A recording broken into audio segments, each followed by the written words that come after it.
বিষয় আপনাদেরকে অবহিত করব, সেটা হচ্ছে যে গত 1 মার্চ 2025 খ্রিস্টাব্দ সন্ধ্যায় মোহাম্মদপুর থানাধীন লালমাটিয়া হাউজিং সোসাইটির বয়েজ হাই স্কুলের সামনে আহ, দুজন নারীর সাথে একজন লোক, তার নাম মোহাম্মদ গোলাম মুস্তাকিম রিন্টু, তাদের একটা বিষয় নিয়ে।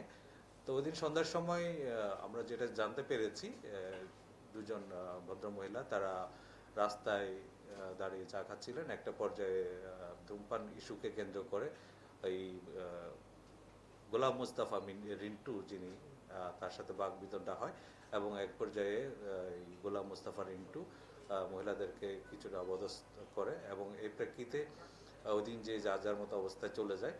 পরবর্তীতে এই ঘটনার উপর আমরা বিষয়টা তদন্ত অব্যাহত রাখি এবং আমাদের যে প্রাপ্ত তথ্য এবং যারা এই ঘটনার ভিকটিম তাদের যে জবানবন্দি অনুযায়ী একটা মামলা রেকর্ডের প্রক্রিয়া রয়েছে। এবং গতকাল দুপুরে এই ঘটনার সাথে জড়িত গোলাম মুস্তাফা মিন্টুকে আমরা তার লালমাটিয়া বাসা থেকে গ্রেফতার করি।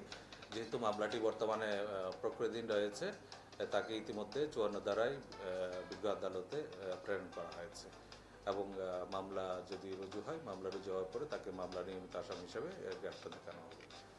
এটা একটা বিষয়।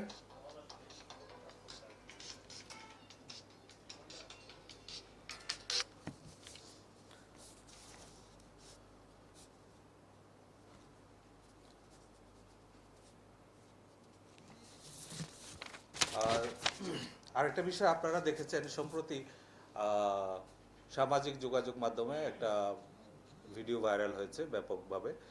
সেই ভিডিওতে আমরা দেখেছি একজন লোক রাস্তায় অবস্থান করা কিছু নারীদের প্রতি খুব বাজেভাবে আচরণ করছিলেন এবং এই নারীদেরকে শারীরিকভাবে তিনি হেনস্থা করেছিলেন।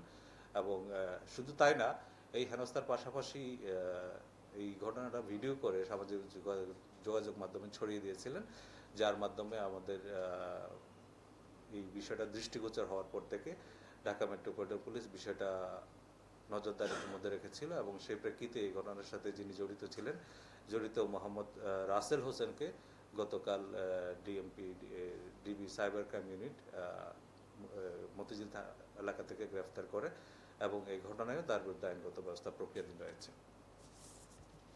এবং এই ঘটনাটা সংগঠনের সময় ছিল 29 আগস্ট। এই 29 আগস্ট এই ঘটনা সংগঠন করার পরে এইটাই রেকর্ড করা হয় এবং ইচ্ছাকৃতভাবে এই নারীদেরকে হেয় করার জন্য এটা সামাজিক যোগাযোগ মাধ্যমে ছড়িয়ে দেওয়া হয়েছিল। আর তৃতীয় যে বিষয়টা আমি আপনাদের সামনে উপস্থাপন করছি সেটা হচ্ছে গতকাল সকালবেলা বনানীতে আপনারা জানেন একটা সড়ক দুর্ঘটনা সংঘটিত হয়। এই ঘটনাস্থলেই একজন পোশাককর্মী নিহত হন এবং আরেকজন পোশাককর্মী গুরুতর আহত হন। এই ঘটনার প্রেক্ষিতে গার্মেন্টস কর্মীরা রাস্তা অবরোধ করে রাখেন এবং সারাদিন এর যে পুরো ঢাকা মহানগর এলাকায় থাকে।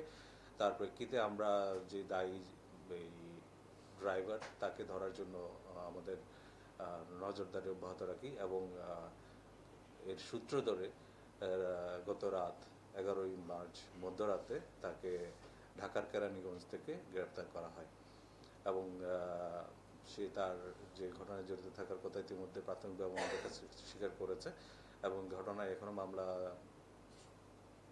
দায়ের করা হয়নি, মামলা প্রক্রিয়াধীন রয়েছে। মামলা প্রক্রিয়াধীন করার পরে তাকে ওই মামলায় অ্যারেস্ট দেখানো হবে।